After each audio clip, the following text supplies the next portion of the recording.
Here's Matt. Thanks, Mon. Well, in a major shake-up that threatens the free in free-to-air television, smart TV manufacturers want broadcasters, including the Seven network, to pay a fee to have their channel apps preloaded onto new tellies. Now, this would give the likes of 7 Plus or, for example, ABC iView prominence over paid TV broadcasters such as Netflix, which now has its own button on new remote controls. But this price tag, it would be huge, leaving free-to-air channels with less money to buy and make the world's best programs, for example, like Weekend Sunrise. Joining me now is the CEO of FreeTV Australia, Bridget Fair. Bridget, thank you for your time. This is a big one. Some viewers might be watching thinking, why is this such a big issue? Wouldn't this just be absorbed by the networks and sort of it not affect us? But a lot of people are examining what could happen here and saying that the survival of free-to-air television could well be on the line.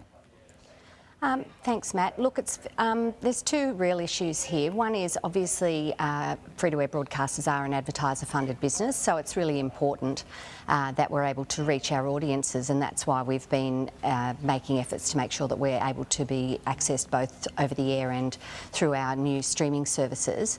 But more importantly than that is our viewers and the Australian public, because the commercial television and our national broadcasters is where people get their local news, it's where they get their free sport, it's where they get Australian content.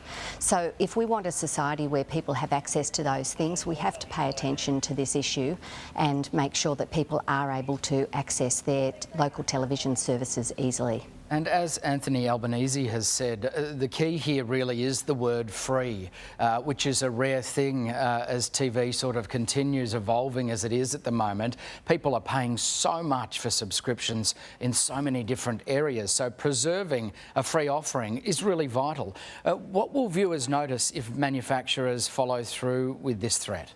Well, I think most people have already noticed, if they've bought a TV recently, that it's very different from buying a TV even 10 years ago. So you used to go home and plug your TV in and up would pop your TV channels, and that would be about it. These days, we're buying what's called a smart TV, which is a great thing and gives us a lot more choice.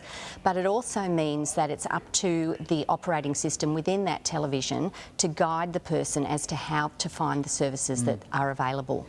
So people are noticing that it's harder to find their local television services because they're not pre-installed in the same way as services like Netflix, for example. Yeah, you're spot on. It actually can be really difficult technically to navigate through sometimes. Okay, so what can be done to stop this? Well, FreeTV is calling for a code which will be principles-based, which would require manufacturers to make sure that local television services can be easily discoverable on their television sets when they're setting them up.